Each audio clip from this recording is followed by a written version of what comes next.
санхүүгийн зах зээл гэдэг дээр бид нар хоёр зүйлийг нэлээд онцлон харах хэрэгтэй.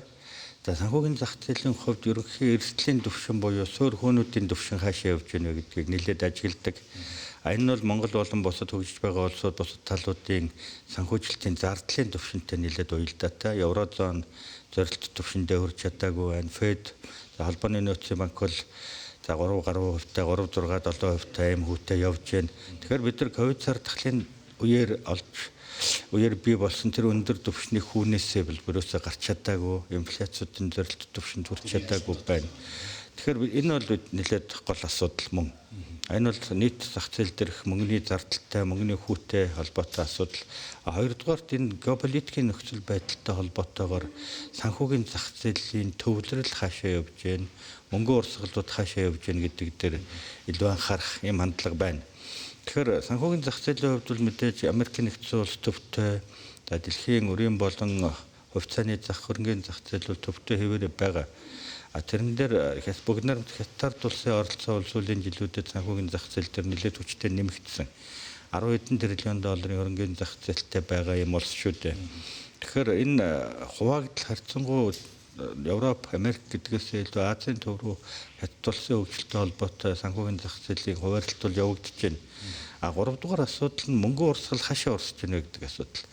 Геополитикийн бус нутгуудын хэмжээний дайн мөргөлдөнтэй холбоотойгоор эрсдлүүд бол өсөж байна. Тодорхойгүй байдлууд бий болж байна. Энэтэй холбоотой мөнгөн урсгалууд бол хангалттай байгаа гэж би бол хувьдаа харж байгаа. Тэгэхээр дэлхийн зах зээл дээр мөнгө бол байна. Гол нь мөнгөний урсгал харьцангуй өөрчлөгдөж байна. Энэ бол бидний хувьд сорилт гэхээсээ илүү боломж гэж харагдаж байгаа. Монгол бол харьцангуй 50 бүс. Монгол бүгд хоёр том хөршийн голд байдаг учраас дайн байлдаанаас бол ангид ийм бүс учраас харьцангуй жишээ нь манай гаргаж байгаа бондуудын эрэлт өндөр байгаадаа түүнтэй холбоотой. Хамгийн гол нь энэ дээр бид нар өөрсний дотооддоо байгаа асуудлаа шийдэж чадахгүй байгаа нь бидний хувьд сорилтыг бий болгож байгаа. Гаднаас ирэх нөлөөлөл Монголыг өөрчлөөд байна гэдгээс илүү бид дотоод асуудлаа шийдэж чадах юм бол дэлхийн санхүүгийн зах зээл өнөөдрийн ойлгомжгүй байгаа үед бол харьцангуй тогтвортой бүс болохын хувьд хөрөнгийг татах юм боломж бол биднэрт байгаа гэж харагдахаар байна. Тэгэхээр яг энэтэй холбоотойгоор бас дараагийн асуулт маань бол өнгөрсөн 7 хоногийн 5 дахь өдөр засгийн газраас яг Монголын эдийн засгийн нөхцөл байдалтай холбоотойгоор ер нь нэлээдгүй сорилтууд бас гарч ирж байна.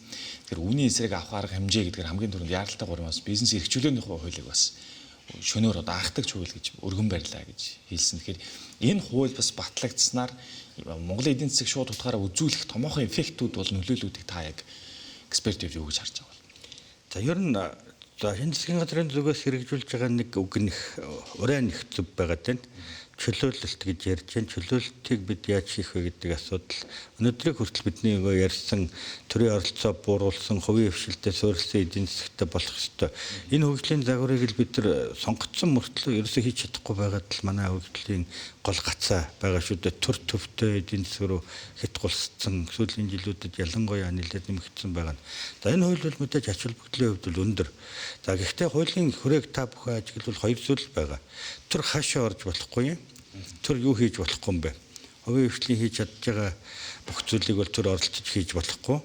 Хувийн хвшилтэй холбоотой төрийн захиргааны байгууллагын зүгээс хувийн хвшлийг шахсан дарамтлсан тэм шийдвэрүүдийг гаргаж болохгүй гэсэн хоёр үндсэн хэсэгт энэ хууль хуваагдж байгаа нэг жижигвтер хууль байгаа юм. Тэгэхээр энэ бол сайн зүйл мөн үү гэвэл сайн суурь мөн үү гэвэл мөн. Гэхдээ энд нэг зүйлийг бид дандаа орхигдуулаад идэг. Энэ дээр зөвхөн энэ төр орхоо болчихлоо. Төр үнэнд орхоо болчихлоо. Хувийн хвшлийн хийдэг зүйлийг хийхээ болчихлоо. Тэрэнд нь нөлөөлөхөд шийдвэр гаргахаа болчихлоо гингут энэ яг бизнес эрхчлөөний утгыг бүрэн харуулж чадахгүй юу гэдэг дээр зохицоор нэг харуул зүгээр. Бизнесийн эрхчлөө гэдэг дээр нэмэх юм бол нөгөө энэ авилга, хээл хахуул, хүнд суртал, татврын орчин гэдэг юм зүйлсийг бол зайлшгүй. Тэгэхээр энэнийг бол засгийн газар нөгөө талдаа зохицоор нь хийж байгаа гэж ойлгож байгаа. Авилгалын эсрэг чөлөөлөлт гэдэг нь бол энэ засгийн газрын нэг зорилго байх шүү дээ. Тэгэхээр бусадтайгаа хамт хөтлөхгүй бол энэ этэйгээр ач холбогдол өндөртэй хууль боловч хамт хөтлөхгүй бол бодит амьдрал дээр томоохон нөлөөлөл гаргахад бол сааттай гэдгийг ойлгох хэрэгтэй. Гэхдээ хуулийн ач холбогдлыг бол энэ дээр ерөөсөө үгүйсгээгүй. Гэхдээ бид нар ингэж зохицоор нь харахгүй бол нэг юм хууль гаргачлаа гэдэг энэ сүүлийн 30 жил та ажигласан бол бидний гол алдаа энэ шүү дээ. Нэг асуудал харангуйтаа нэг хууль баталдаг. Тэр нь зөвхөн түүн рүүгээ чиглэсэн байдаг нь бол биднийг бол алдаа. Гэтэл бусад зүйл нь орхичихор тэр чинь эдийн засаг зохиц систем учраас энэ өөрөө ажиллахгүй шүү дээ. Тэр холбоо хамаардаг гэдэг зүйлийг бас нэлээд тусгаж харах хэрэгтэй гэсэн үнцээр байна л да тийм. Яг энэ өнцгтэйгээр нөгөөдгөр сүүлийн бас хүчтэй яригдчихэж байгаа зүйл бол ялангуяа Монголын дотоодын зах зээл дээр бол санхүүгийн зах зээл дээр төрчихсөн маа. Дотоодын банк болон гадаадын банк гэсэн нэг сэдэв байгаа. За ялангуяа зээлийн хүү буурах талдаа болоод одоо ер нь гадны банкыг бас оруулж ирж өрсөлдүүлэх тэр цаг болсон гэсэн нэг юм өнцөг байгаа. Тэгэхээр энэ тал дээр ер нь яг Монголын эдийн засгийн төлөв байдлаас нь гадны банк орж ирж өрсөлдөөнийг бий болгосноор ямар давуу болон сул талууд байгаа талаар та бас нэг тайлбарлах. За энийг бол их олон ярьлаа. Гэхдээ энд нэг зүйлийг бид арай ойлгохгүй байгаа юм болов уу гэж би боддгийн.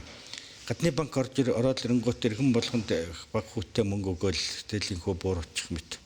Мөнгөний хэмжээ нэмэгдэх гэдэг агуулгаараа хүүдүүл нөлөөлж болно.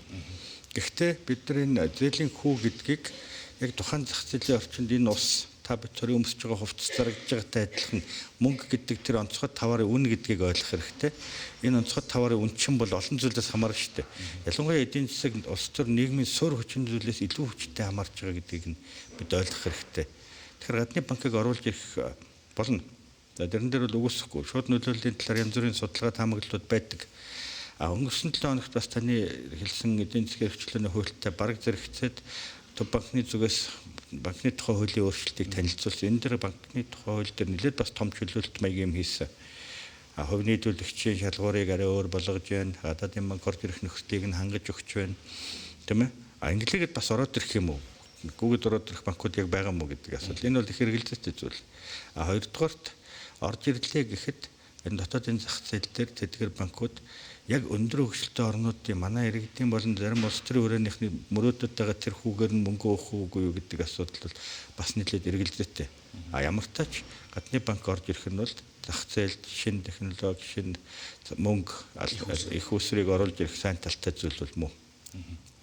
Тэгэхээр ер нь бас яг банкны тухай хуулийг шинжлэх шаардлагыг та яг мэргэжлийн хүмүүдээс юу гэж харж байгаа бол нөгөөдгөр бас батлагдсан цагаас хойш бүрэн ер нь хэрэгжиж чадчих байгаа. Бас яг энэ тал дээр эдийн засгчдод бас их хуваагдмал байр суурьтай байдаг шүү дээ. Тэгэхээр энд нэг юм зүйл байгаа. Сая би 2-3 удаа хэлэх гэж оролдоод орхичж байгаа. Монгол улсын улс төр эдийн засгийн орчин, нийгмийн орчин суурьаараа сайжраагүй цагт энэ хүү бурахгүй. Улс төрийн доктортой, эдийн засгийн доктортой өсөлттэй, ханшин доктортой, инфляци нэг оронтой буюу 5%-аас доош 5-6% хооронд байнгын доктортой байдаг ийм орчин байж ижил хүү өөрөө бууранд тэр орчныг хийхин тулд олон зүйл хэрэгтэй биднэрт. Банкны тухай хуулийг бол өөрчлөх шаардлага байгаа бөгөөд саяны хууль бол нэлээд зөв чиглэлд явчихлаа гэж би харсан. Хувь нийлүүлэгчийг яг ийм эдийн засгийн орчинд хувь нийлүүлэгчийн хэмжээг дээдлэн 20% гэж шахаад энэ нь бол ерөөсөө яг бодит амьдрал дээр ажиллахгүй байсан л да.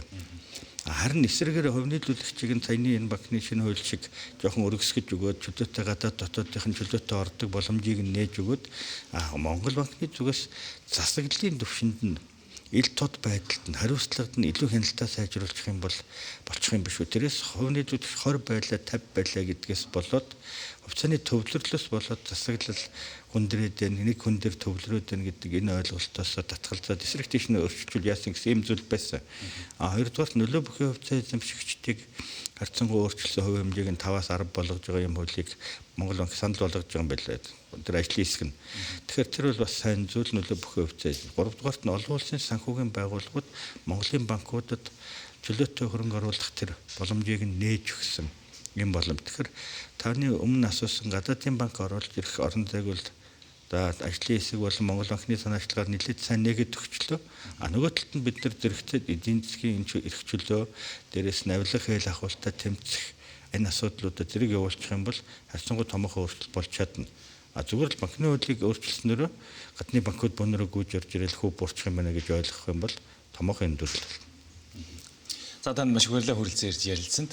Бид Монголын болоод гадаадын эдийн засгийн төлөв байдлын талаар санхүү эдийн засгийн их сургуулийн санхүүгийн удирдлагын тэнхимийн профессор доктор Дэлгэр Сайхан иргэмтэй ярилцлаа.